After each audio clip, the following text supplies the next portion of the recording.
she want to pray. Okay, let's go to. You have a copy, yeah? Okay, let's see. This chapter deals with 4 issues, so we are going to answer 3.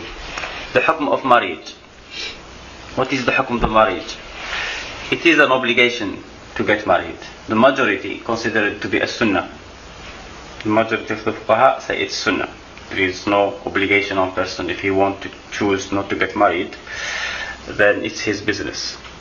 No? It's sunnah because the Prophet, there is an order. Allah subhanahu wa ta'ala says in the Quran, هو الذي خلق يا الناس اتقوا ربكم الذي خلقكم من نفس واحدة وخلق منها زوجها وجعل لكم من أنفسكم أزواجا لتسكنوا إليها. He made for you from yourselves pair, so you can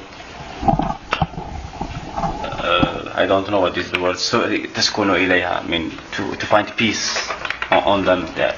So and then they say this is because the human race can't stay without getting married, you understand? So the Prophet was married and he said من رغب عن سنتي فليس مني. Whoever no رغب عن سنتي is not to do what I am doing, is rather looking down to what he is doing. You see, this man, when he said it, this man came and one of them said, I'm going to fast forever, every day. The other one said, I'm never going to sleep night time, like he will be praying all night. And the other one said, I'm not going to marry women, keep away from women. So he said, but I get married, I do sleep and do qiyam, pray at night, and fast and not fast, like sometimes I fast, sometimes not. And whoever فَمَنْ رَغِبَ عَنْ سُنَّتِي, he doesn't, if we say you don't do something that is not رَغِبَ عَنْ سُنَّتِي, it's like the thinking that what you are doing is better than the sunnah of the Prophet. You understand? Looking down at what he is doing. But one of them introduced the bid'ah, I'm not going to sleep. Yes, of course, all these will be bid'ah, contrary to what the Prophet. If you don't get married because of you think we are worshipping Allah by not married, that will be a bid'ah. If someone doesn't sleep because he is working for a reasonable something that he will benefit from it in his life, then it's not a problem. Someone is not sleeping at night, he sleeps rather than day because he is working. We don't say that haram. But if he is not sleeping to please Allah, then it's haram, it's bid'ah. He is worshipping Allah in a way that Allah has not permitted. If someone doesn't fast, someone fasts actually the whole year, then he's doing bid'ah, and his fasting is invalid, it's haram. So the hukm of marriage, this is what the majority say, it's sunnah. We say the marriage, the zahir is, and some Hanbalis, some Shafi'is as well say it's an obligation, but the majority of the fuqaha, include the 4 madhahib, the official madhab, 4 madhahib, they say it is just sunnah. But the obligation, the Prophet said, يا معشر الشباب من استطاع منكم الباءة فليتزوج. Whoever can afford amongst you, then he should marry. Can afford? Yeah, ba'a is the defer of what is ba'a, is the ability, the body. Some people maybe not be able to get married, and because they are sick or something, and some people, or the possibility like having proper. When you get married, you have to pay mahar, you have to look after the woman. So if someone doesn't have money, so he probably won't, of course he will not be able to get married. What if someone says, there are more obligations upon me when I get married, like I have to teach my kids, whatever? No, that is not a reason. He may not have kids. It's not a reason that when I am going to get married, it will take me away from going to the mosque, from doing jihad, from doing, this is all unreasonable things. You don't. leave one obligation that is due for another thing that might happen, might not happen. You understand? And yes, so it is an obligation on person to get married as soon as he can. That means as soon as he is an adult, not to delay the marriage. There is also obligation for kids to get married early. Yeah, when they are already adults, then you are not the responsible really. You just advise them. You don't have to pay for their marriage. They have to pay for it because they became adult. Before he is adult, a boy is adult, he is not allowed to get married. You understand? Contrary to the four madahib as well. Four madahib say like child can get married, yeah. Like someone, a baby, you marry, his father decide his marriage. No. When Allah ordered the marriage, He ordered the man to get married. He ordered the woman to be married, to be like given into marriage. He doesn't speak to the woman directly, but he speaks to the woman directly. So it is the man who is responsible to get married, and without his consent, without if he say to someone, okay, I authorize you to do it for me on my behalf, that's fine. But for a man to be like married, he doesn't even know. Some brothers here from Afghanistan, they tell me, they come and ask me this question here. He say, I went home and I found that my father already married me. The woman is in home, finished. They call him and tell him, come, we are going to have the wedding. The woman is chosen, they have read the Fatiha, his father on his behalf read Fatiha. So then this is your father, this woman is your mother, it's not your wife. Your father married her. So it's really, it's not his mother, is nothing. This woman, he is not married. He must do the marriage again, because the marriage is invalid in this way. The man must do the marriage, and it is an obligation on everybody actually well, some people look at some men like Bukhari, like Ibn Taymiyyah, and say, oh, look at these people, they never married. Yeah. He never learned. He died in exile, innit? He died in exile. Yeah, he does it in exile, but still, when they say they are not married, you see, marriage, people must know about it. Having a slave, that time slaves were like you don't have to go and get people to witness that you have got a slave, but still he might not have, him and Ibn Taymiyyah, and Nawawi as well. But who says that they were not sick? Who can say that they were not problem that will stop them from getting married? Well, we say you can't know that, and they don't have to go, and they might not. They might, maybe that madhab it's not an obligation to get married. Maybe this is what they believe. But especially when you look at the Nawawi died relatively, not that old. He was a young man. So Bukhari died young. No, not really. But Nawawi, you know, he died in his like. Beaten up. Who? Got beaten up. Who? Nawawi, for what? Some students or something. He had an argument. No. They beat him to death. No, that is Nasa'i.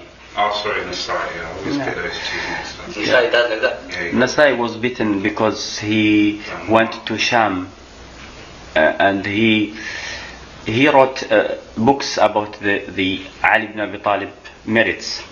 Then people told him, the people of Sham, it's always known that Iraq is Shi'as, Ali, Sham is the Shia of Muawiyah. So when he came from Egypt, he went to Sham, and then the people told him, like, the way you wrote about Ali, write about Muawiyah.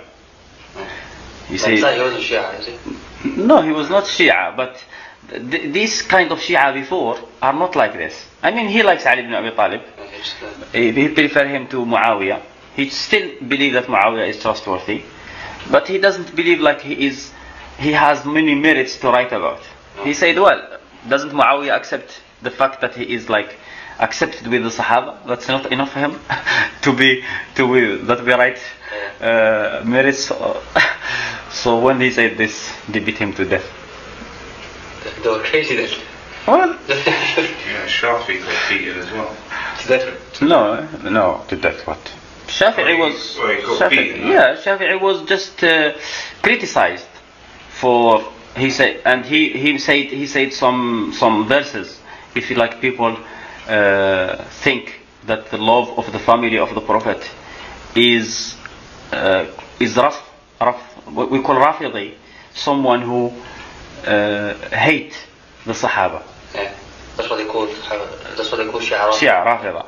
So Shia people say Shafi'i is Rafidi because he likes he always talks about the family of the Prophet. And then he made a poetry. In kana rafdan hubbu ali nabi. Like if you consider to be rafd the love of the family of the Prophet, then testify that I am a Rafidi. Okay, so let's forget about this. No, not finish about this. Yeah, it is an obligation to get married for the hadith of Ibn Mas'ud, which is in Bukhari, that the Prophet said, Ya ma'shar al-shabab, O young man, man istata'a minkum al-ba'ata falyatazawwaj.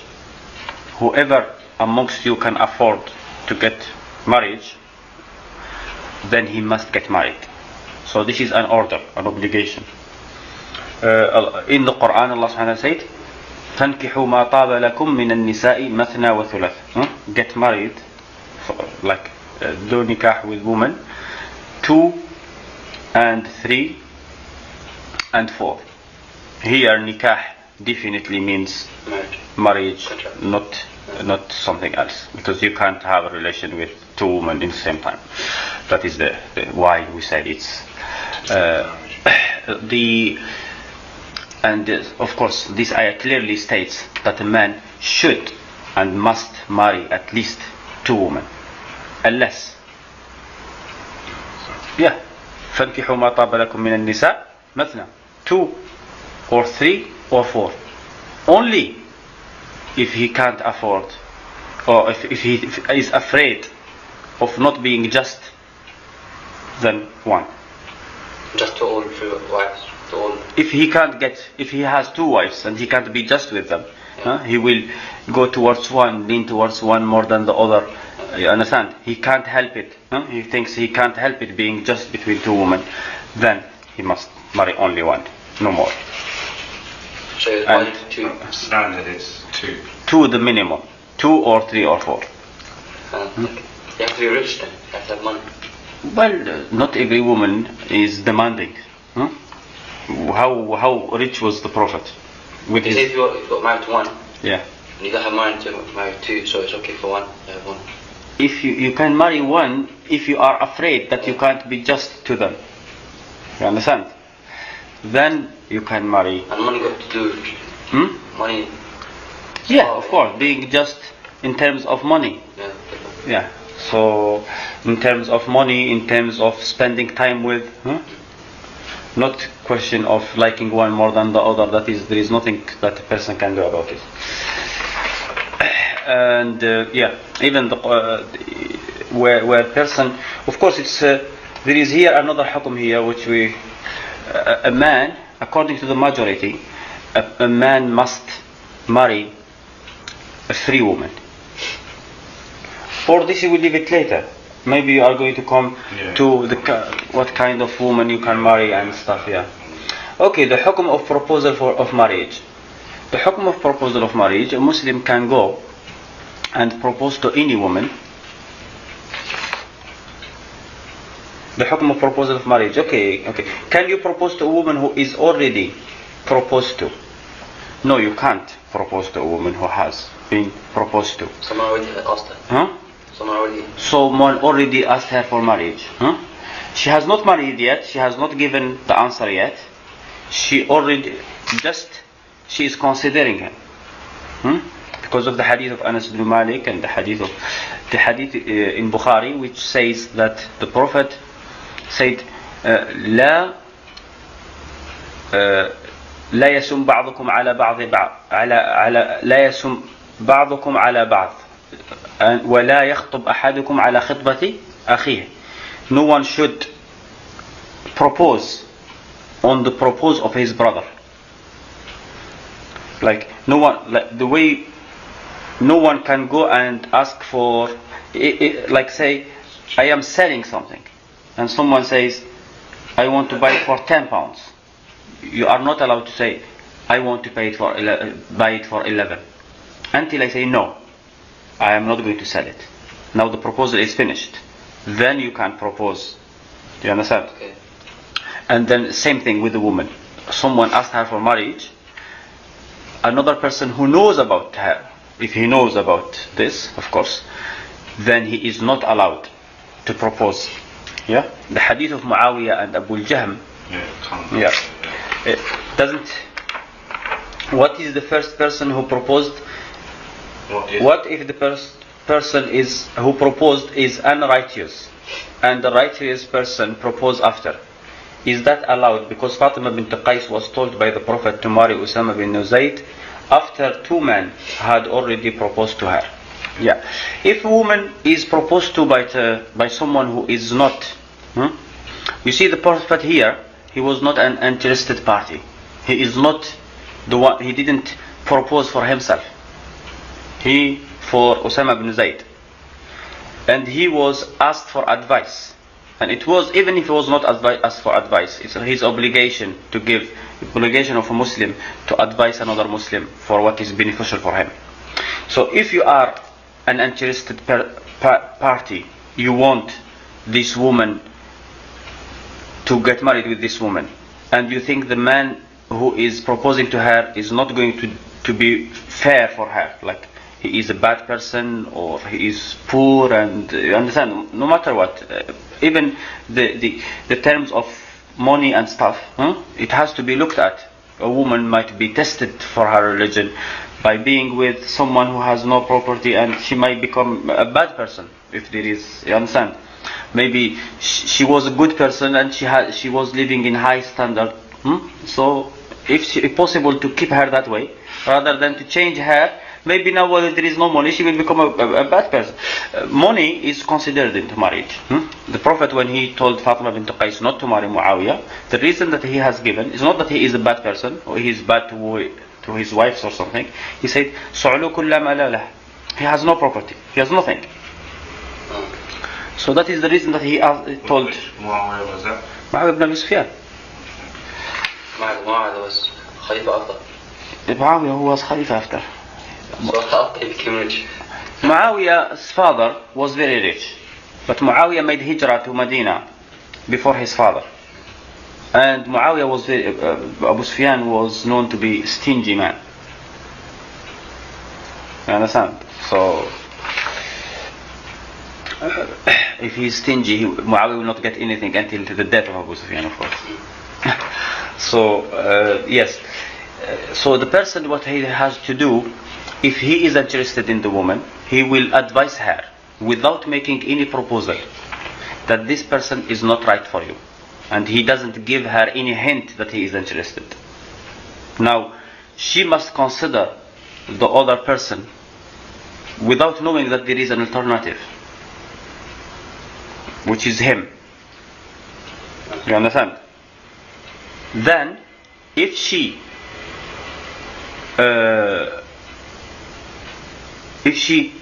refuses the other person, then he can. You understand? He can, because the Prophet ordered us not to make proposal where there is a proposal from another Muslim. But he also ordered us, the whole religion orders us to do nasiha. الدين النصيحة. And then there is a hadith in Bukhari, which is the narration of Ala ibn Abdul Rahman from his father, from Abu Huraira, that says, I'm just mentioning the name because this name there is a bit something funny about him. Some people talk about him. So Ala ibn Abdul Rahman is not considered to be very strong, but Muslims narrate his hadith. And in his hadith that the right of the Muslim, if he asks you for advice, that you advise him. Even if he doesn't ask you for advice. Jarir ibn Abdullah hadith in Bukhari. He said, "Bay'atu Rasulullah." I have given the bay'ah to the Prophet of. This one is Sahih. Yes, the nusha to do prayer, zakat, and nusha li kulli Muslim, to give nasiha for every prophet. Understand? Not for every Muslim. Yeah. So to give nasiha, if you see a woman going to get married, someone who is not suitable for her, you give her nasiha. You tell her this is not so, even if you are interested in her, but you don't tell her that I want to marry you.